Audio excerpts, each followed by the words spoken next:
Usually I stand for all that is good, and my opponents stand for all that is evil. I believe it's pretty clear-cut right there.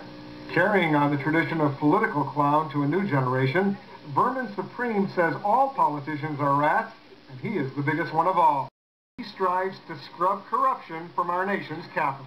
The biggest incisor in the world has indeed been brushed. In America, don't you know?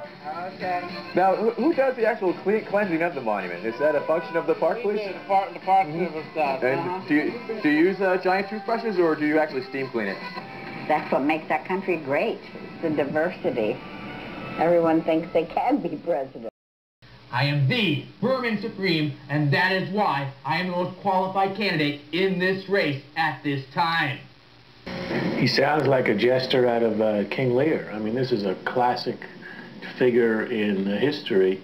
There's always the fool in the court who's half nuts but half wise. The one, he's kind of the guy who whispers in the ear of the conqueror, "You're mortal," you know, in Roman times. Slightly insane. In 1997, I'm hoping to produce a project called Floss Across America.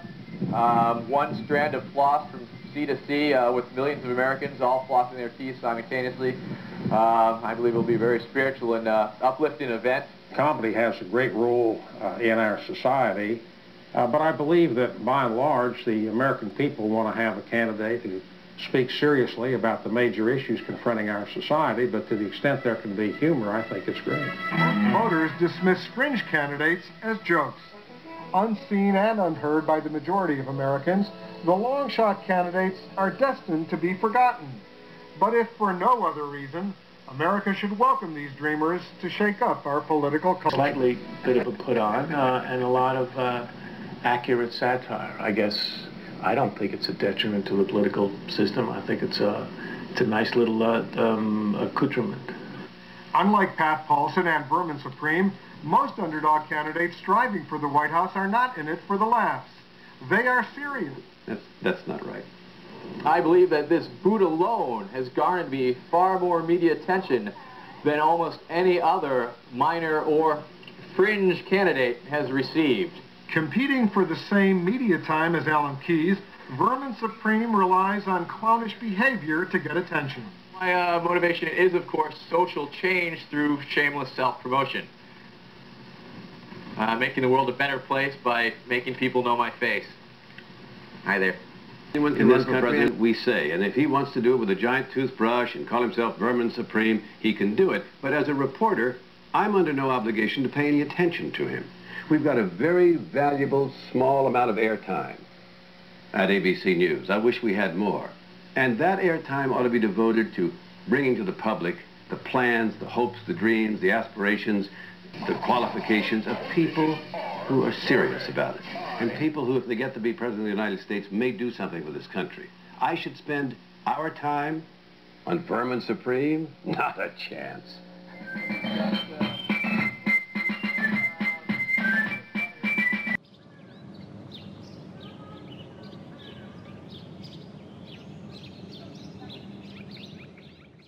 Fostering cynicism? Is Vince Foster fostering cynicism? I don't know. I mean, if a little bit of cynicism might have saved Vince Foster's life, I think. Sam Donaldson said he doesn't want to cover you. What do you think about, you know, how do you face the media when they don't want to pay attention? Well, it's all part of the conspiracy, obviously. There's a big media blackout of which you fine folks are brave enough to break through it at this point. Sam Donaldson, I mean, what? Like, I want to cover Sam Donaldson? I mean, like that Bob Dole thing we got going on. I mean, there I am trying to get on the ballot in Bob Dole's home state of Kansas. One of the simplest ballots to get on.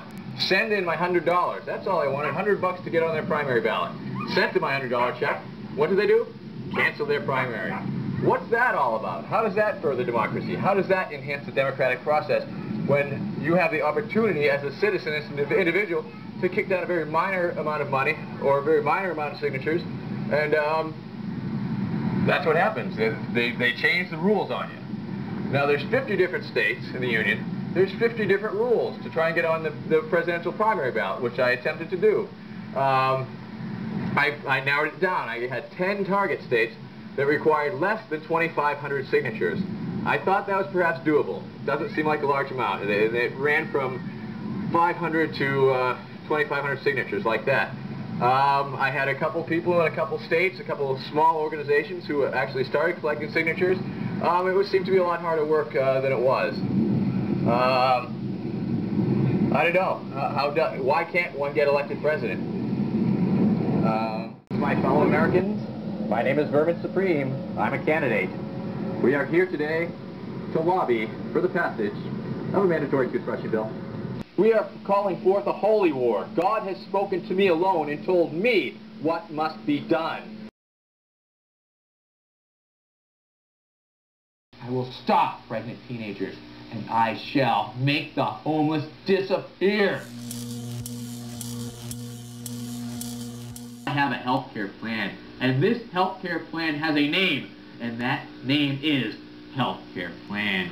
And this health care plan will guarantee that each and every American will receive 1 apple per person per day. My name is Vermin Supreme, and I approve of this message.